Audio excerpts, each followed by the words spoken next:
O sea, lo cortaron de ahí. Oh. Yes. Yes. The screening is already off.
They're live already, so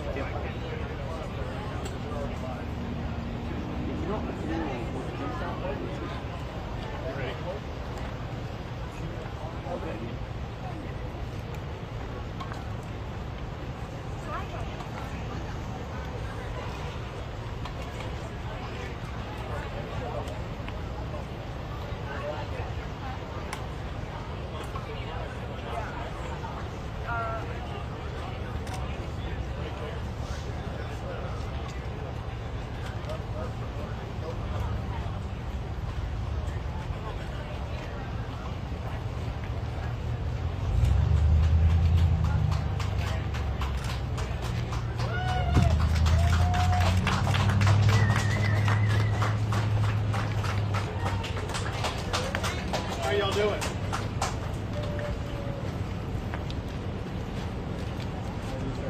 Thanks for coming.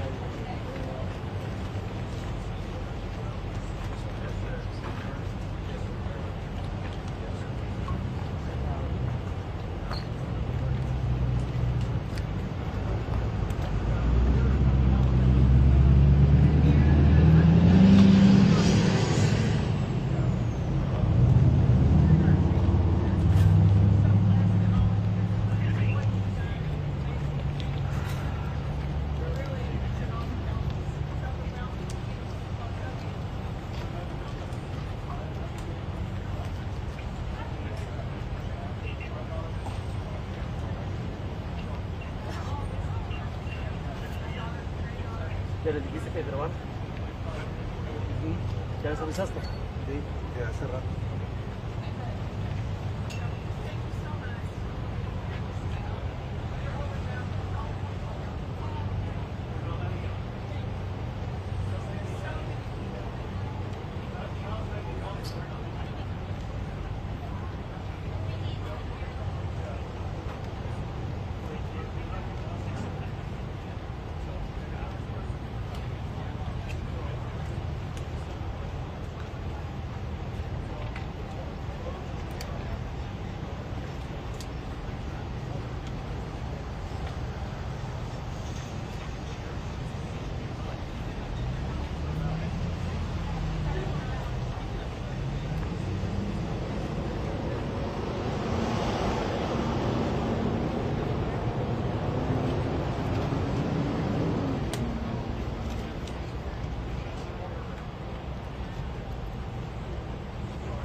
Thank everybody for being here. I visited with some locals who live around here, including a family member of the owner of this store. I let her know that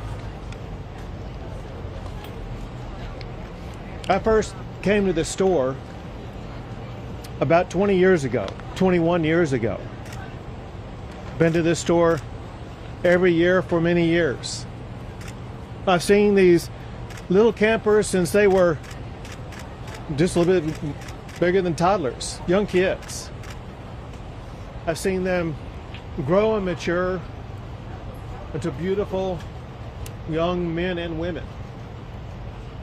Nothing is as heart-wrenching as hearing the stories of what the girls around here, especially the girls at Camp Mystic, went through. To see where they lived in one moment, where they disappeared the next moment, and were gone forever a few moments after that. I wanted these people to know, I want you all to know, the hearts of our fellow Texans are breaking every single day because of what people of this community and the surrounding area are going through. There's nothing more important on our hearts and minds than the people of this community, especially those who are still lost. I told them what we were doing, not just today, but what we are going to be doing for the days, weeks, and months to come. This is what they needed to hear. They need to know Texas is in this with the people in the Hill Country right here. We are not leaving until this job is finished. The job right now, the primary job right now, continues to be locating everybody who was affected by this flood. There still remain those who are missing. We have to find every single person who's missing. And that's job number one. While we are doing that job, it's important that we also be conducting other business affecting this storm. We did several things in that regard today. One is to get a better assessment about what exactly needed to be provided for the community. We took a flyover to get that assessment. I've been here for multiple times over the course of the past 2 decades, but multiple times over the course of just this one flooding episode. And I have a good feel on the ground of what is needed. But when you're in the air, you get a fuller perspective of how widespread, how catastrophic the damage is, and what must be done to fully address it. We were able to process that better today when we flew around. And on that fly around today, I had with me the Speaker of the House, Dustin Burrows, who's going to speak after myself. I want to provide you with some information, some of which is just now updated. First, the numbers that I have is that there are 94 fatalities. 94 fatalities associated with this flooding event in this area. Separate from that, in other flooding events in other parts of the state of Texas, there's another 15 fatalities for a total of 109. To put this into perspective, just in the Kerr and Kendall counties alone, there are far more fatalities than there were in Hurricane Harvey. That's how catastrophic this is. I also have some updated numbers on those who are missing. First, from Camp Mystic. My information is those who are missing is down to now 5 campers and 1 counselor. 5 campers and 1 counselor missing. In addition to that, there is another child not associated with the camp who is missing. So for Kerr County, that would be a total of 7 who are missing. In other parts of the state, there are 12 who are missing. I have a new number, however. So one thing we've been reaching out to the public about is to get better information about those who were not registered at a camp, those who were not registered at a hotel, those who may have been down here who no one really had any accounting of. and through law enforcement agencies working together, they provided me this number. Just in the Kerr County area alone, there are 161 people who are known to be missing. And again, that comes from combined law enforcement efforts, 161 known people who are missing. Know this, we will not stop until every missing person is accounted for. Know this also, there very likely could be more added to that list. One way that we were able to expand the list of those who are missing is because family members, friends, neighbors, etc. begin calling in and reporting them as missing. What I want to do is once again provide a reminder to anybody watching this that if you have a friend, a family member, somebody that you think may be missing because of this storm, we need you to call the number that I'm about to give you. It is 830-258-1111. That's 830-258-1111. If you want to go to a website address, you can go to kerrvillemissing@dps.texas.gov. I'm going to repeat it twice more. That's Kerrville, spelled Kerrville, no space, then the word missing, MISSING. So Kerrville Missing at dps.texas.gov. So either call that phone number, go to that website, and provide the name and the best identification you can and the last known location of anybody that you think is missing. Know this also, if you make a prank call or provide false information, that's a crime. Do not provide false information because you're hindering our ability to undertake this investigation, hindering our ability to actually rescue and find those who truly are missing. So you better be correct when you're calling in and let us know that there is somebody who is missing. Importantly, we know that so many families are going through grief that's beyond anyone's comprehension right now. Beyond any of us being able to walk up to them and give them the magic words that will make them suddenly feel healed. We know that they need grief counselors. We have 5 organizations that together are providing dozens of grief counselors for all of the affected family members around here. It's so important at times like this for family members to access that grief counseling so they can have their mental and emotional health needs addressed in what may be the most challenging time of their lives. Something else that's a help as we begin the process of helping places like the Hunt store, the local community, Hunt, Texas, be able to rebuild. One thing that is speeding that recovery was the immediate granting of the major master declaration that was granted by President Trump. It immediately opened not only access to more funding, but also access to more resources to be able to more quickly, more effectively respond to this storm. That includes debris removal, which has already begun. It includes assistance for individuals who are eligible to apply, and the Director of Texas Division of Emergency Management will explain more about that in a second. But there are 2 categories of people or entities that there is money available to assist. One are individuals affected by the storm. Another are public entities like the town of Hunt, like the town of Kerrville, like the county of Kerr, etc. They may have needs with regard to roads or utilities, whatever the case may be. Now the assistance is available for them to more effectively and more quickly address that. With regard to roads, anybody who's driven around here knows that there are some roads that need repairs. The Texas Department of Public Safety is working 24/7 to make sure they're going to be getting these roads repaired and passable as quickly as possible. Going back to President Trump, he and I spoke again this morning, and he could not stop talking about how sad he was for all the little girls who've lost their life.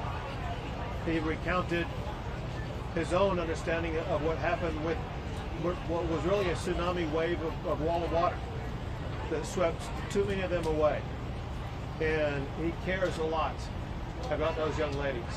And he wants to step up and make sure that any need that we have here in Texas is going to be met very quickly. And he's already done that by helping to provide the quick assistance by sending down Secretary Christy Nome, who, listen, I've been dealing with events like this for 10 years. Never have I seen someone respond as quickly and as effectively as what Secretary Nome did. Also, while coming over here, I received this text from Secretary Kennedy that says the following. It says, Governor Abbott, it's Secretary Robert Kennedy. It says, we are set to declare a public health emergency for the Texas Hill Country flash floods. This will make it easier for healthcare and mental health providers from out of state to help both by traveling to the area and by telemedicine. Please let us know where we can be most helpful, which I will let him know. But I just wanted you to know about that new update. Now I would like to turn things over to the Speaker of the Texas House, Dustin Burns.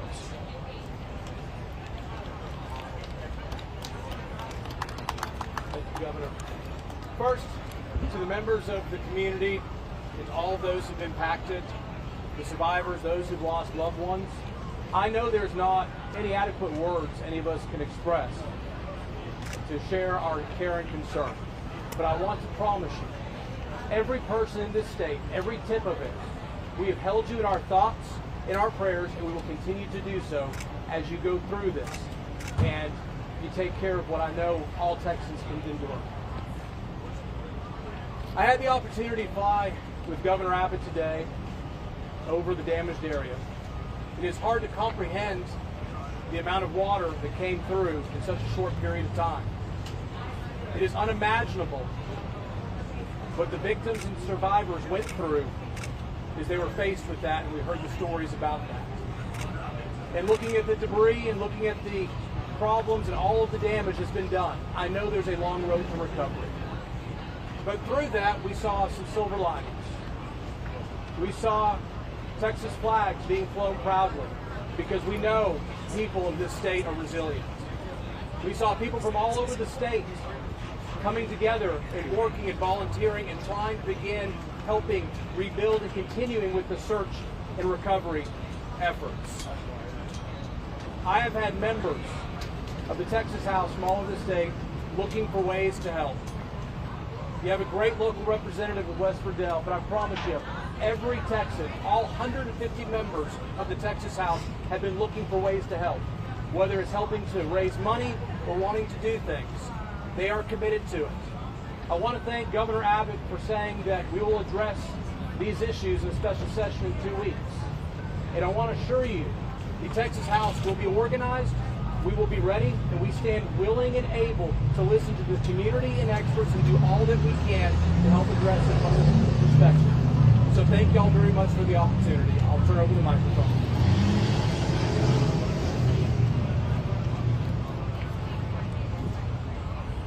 This is the kind of event that the Speaker of the House would have come to in an ordinary situation. When you consider the fact that we're going to start a special session 2 Mondays from now, a special session that will have in the top of its agenda helping communities like in Kerr County, Kendall County, as well as in Central Texas and the Big Country, all areas affected by the floods of the past week. Those issues are going to be on the agenda for the state to address from top to bottom. We want to make sure that when we end that session, we end it making sure these communities are better, more resilient, and have the resources that they need for the next chapter of their lives. Now we have the director of the Texas Department of Public Safety, Freeman Martin.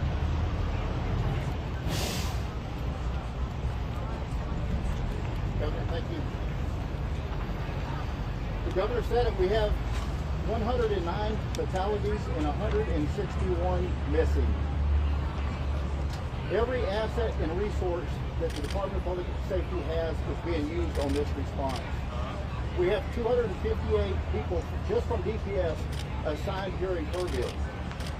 They're from the Highway Patrol, the Tactical Marine Unit, Criminal Investigators, Texas Rangers, SWAT, IOD and ICT, and Victim Services.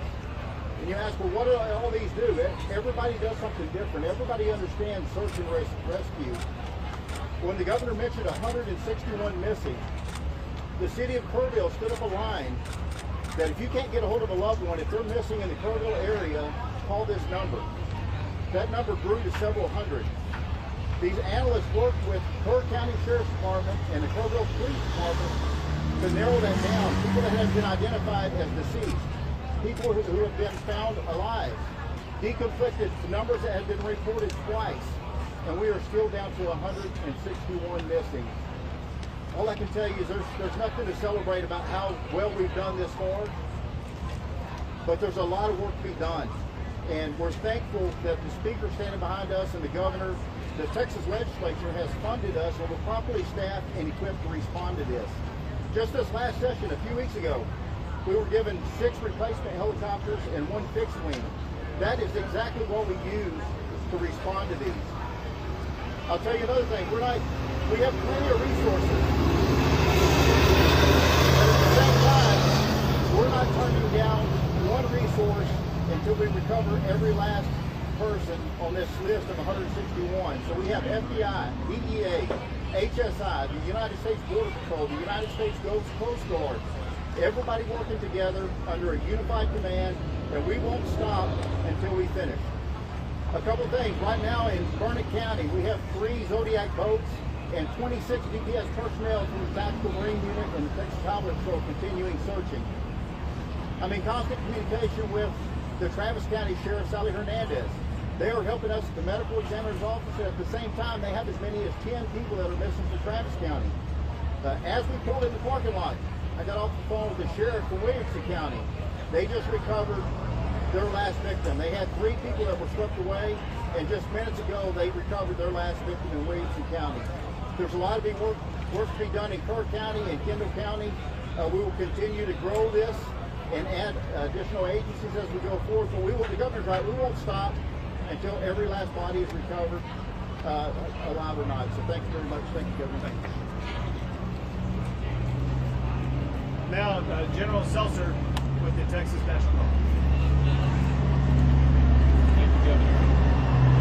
I just got off an hour-long helicopter trip with the governor, and I can tell you what I saw was miles and miles of massive devastation. The Texas National Guard is staying here working with our federal, state, and local partners to search for the missing and to help our communities recover.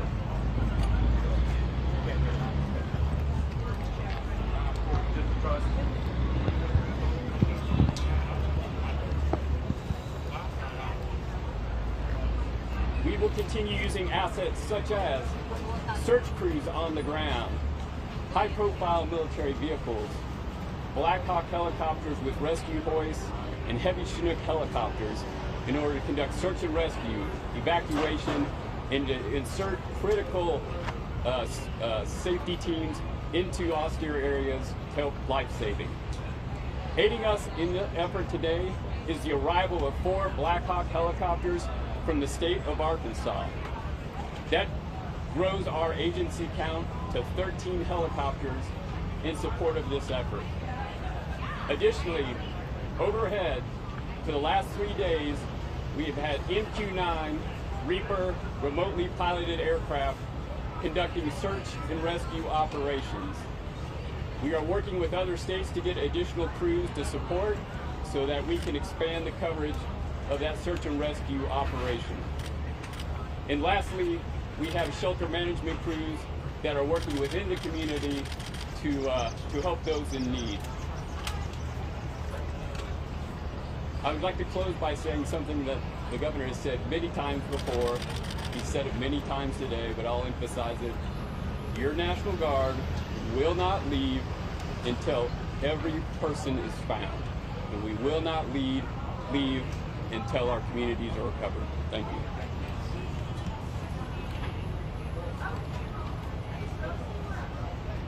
General Seltzer rightfully mentioned and thanks the state of Arkansas for helping out with those Blackhawks as well as other resources. I jotted down from memory what I think is every state that I know has either provided help or offered it or it's on its way. I say that I'm hoping I'm not leaving anybody out. But our fellow governors and fellow states are helping out from Arkansas, Oklahoma, Louisiana, Iowa, Nebraska, Ohio, South Carolina, Georgia, Virginia, Pennsylvania, Massachusetts, and I regret if I missed your state. I'll try to come back to it here in a second. But next is Chief Nim Kidd with the Texas Division of Emergency Management. Thank you, Governor. I want to start by thanking all of you for standing out here in this heat and experiencing a little bit of what the volunteers and first responders are dealing with around the clock as we continue our search. We have 4 priorities. They are the continuation of the search. They are debris cleanup and removal. They are supporting individual assistance programs and public assistance programs. I'm going to dive into some of the details of those. We continue our search operations not just here in Kerr County, but in the other 5 counties, and we have people that are reported missing. As you can see and hear by the trucks passing by, debris cleanup is well underway. I want to thank the volunteers and all of the private sector partners that are out there working on debris operations right now. This will aid in the continuation of our search. We are pushing forward to help those whose homes and businesses have been impacted through the FEMA Individual Assistance Program. The President's program has people here on the ground today that are working to get people registered through our websites and start opening disaster recovery centers today and tomorrow. Damage assessments for those locals are still underway, and we've had over 1,000 submissions into the ISTAP program. Please, if you have not submitted into the ISTAP program yet and your home or business was impacted, you send that information to us. Next, we continue to work on our public assistance for our communities, working to get our roads repaired, our debris cleaned up, our water, wastewater, and utilities back up online.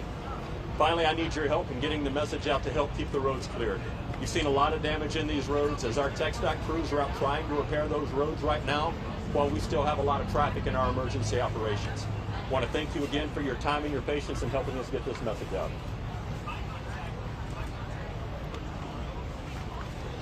Thank you, Chief. Yesterday, I met with families that can't miss it. I made a commitment to them. The day before, I met with residents of Kerrville. Today, I met with residents of Hunt. I made a promise to all of them. Texas will not stop until we finish the job. We will not stop until we identify, recover every single body. Will not stop until every road is rebuilt, every inch of debris is removed. Will not stop because we are a state that cares about our people, cares about our communities, and we'll be with them every step of the way. We'll take a few questions. Governor, right here, Uvalde happened. Who have said that they didn't receive any emergency alerts on their phones, and are you going to have that conversation with the city manager? I asked this because earlier today during the conference, he really didn't respond to our questions related to how long it took him to evacuate people. Can you speak on that? So obviously the local officials who were on the ground at the time would know the most about that. But let's talk about it in this way. That's going to be one of the issues that we begin to address in less than 2 weeks in the state legislature. We're going to address every aspect of this storm to make sure that we're going to have in place the systems that are needed to prevent deadly flooding events like this in the future. Governor, just one question. When Uvalde happened, Governor, you led an investigation back then. Are you going to ask for an investigation in this case? So we said when Harvey happened? No, Uvalde. When Uvalde happened, yeah, and it was gross negligence back then. Now this happened, and the death toll is enormous. Are you going to ask for an investigation? Who is to blame here, Governor? Right. So I'm going to talk about two different things. The first part of your question, and that is an investigation. We know a special session's coming in about 10 days. That's where, I would say where it begins. Candidly, those investigations will begin by both the House and Senate before we go into session. So probably beginning later this week or the early part of next week, there'll be committees formed that are already kind of working on ideas about ways to address this. Second part of the question needs to be addressed. You ask, I'm going to use your words, who's to blame?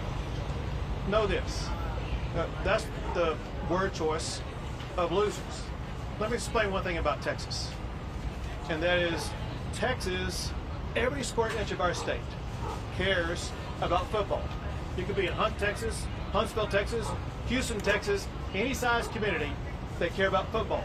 High school, Friday night lights, college football, or pro. And know this, every football team makes mistakes. The losing teams are the ones that try to point out who's to blame. The championship teams are the ones that say, don't worry about it, man, we got this. We're going to make sure that we go score again, and we're going to win this game. The way winners talk is not to point fingers. They talk about solutions. What Texas is all about is solutions. In fact, I want to read you something that I received last night that's worth emphasizing to put this in context.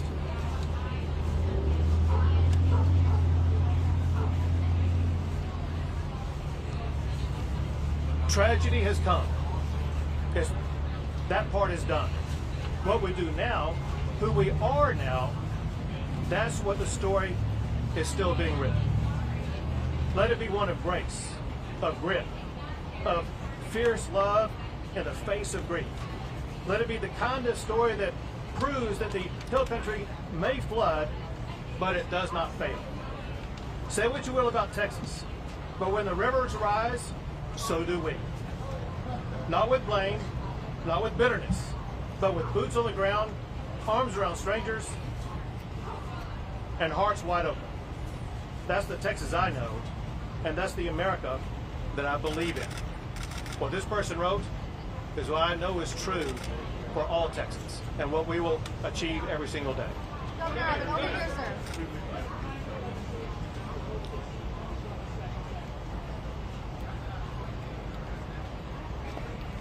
You know, part of the legislative process is policy is not made in a vacuum.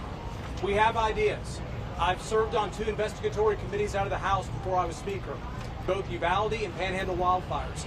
There are things that we can talk about, but it is too early to commit to know the specifics until we actually talk to the members of the community and hear what they think. Talk to the experts in the field. Talk to the first responders. That's what legislative hearings are for. We are ready to get started. The legislators I talked to, the members of the House, and I know the Senate, are very interested in finding solutions to not accept that we can't do better. But we will have those hearings. We will synthesize what we get, and we will come up with legislation that I believe will make it to the governor's desk and make us a stronger, better, more resilient Texas. Governor Abbott, over here, sir. Governor, clearly there's growing concerns in this community. Well, so one thing that we're focused on is making sure that we deliver the right solutions. One thing the speaker just said is worth emphasizing, and that is that for us to provide real solutions, we actually need to hear from the people who are the ones most affected. The ones most affected, they're dealing with the grievance of having lost a child, or lost a business, or otherwise have their lives turned upside down. They don't have the capability right now of providing that information.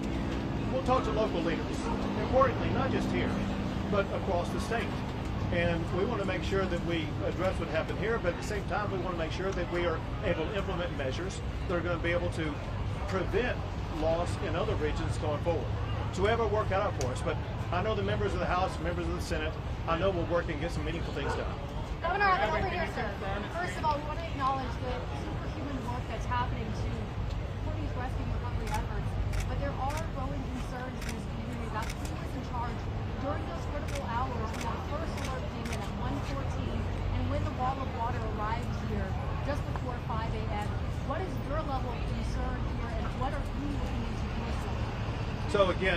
my focus isn't on trying to say, oh, you did wrong or you should have done better there.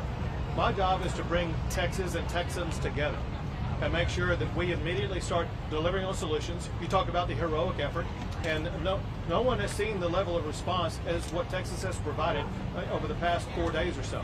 And we continue to maintain that response here while also going to the state capitol and working on around-the-clock responses there to make sure that we do deliver real solutions for these people sitting right behind you. And then follow up Chief Kid, please.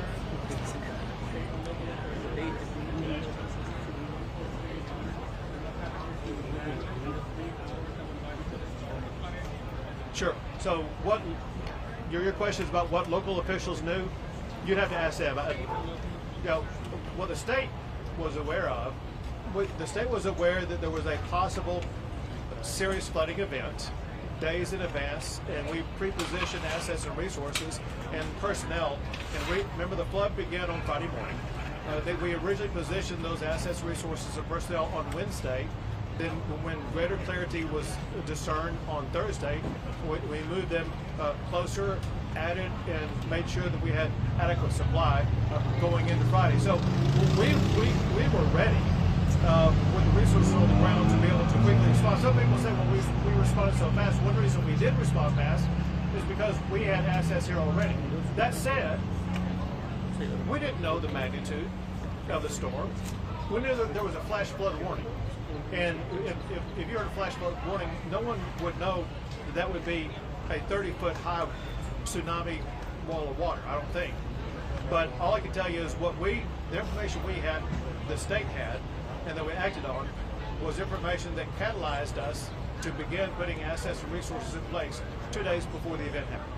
We have time for 2 more, folks. Chief Kid, a follow-up, sir. Yep.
There is 10 questions in one.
Well, so if I can say this. Yeah. Sure.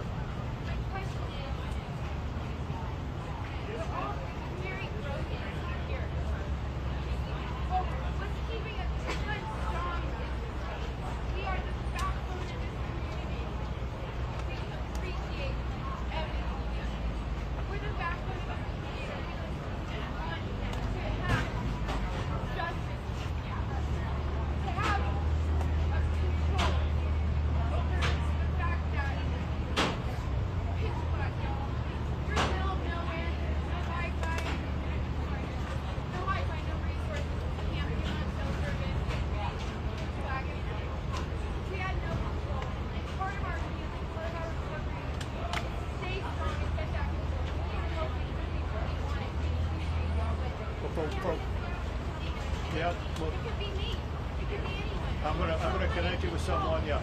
So let. Someone in control who can facilitate and speak for the people who isn't involved in law enforcement. Someone to say, hey, look, I'm interested with these people. We're gonna work side by side. We're all trying to get to the Right. And I got the person for you. I'm gonna give you her name, her number, let you connect with her. But let me say this. You know, people talk about how strong Texas is. People talk about how strong Texas is just because of people like you. People who don't wait around for orders and instructions. Yeah, so like, not just you, but like you. We saw the exact same response in Hurricane Harvey. People didn't wait for a boss to tell them what to do. There was no time clock to check in or check out. They said they're getting out their own canoe, their own kayak, and they're going to start helping neighbors before the sun rose up until after the sunset. But all I wanted to let you know is the spirit that lies within your heart. And use the word blood in your bloodstream. You have in your blood what Texas is all about. And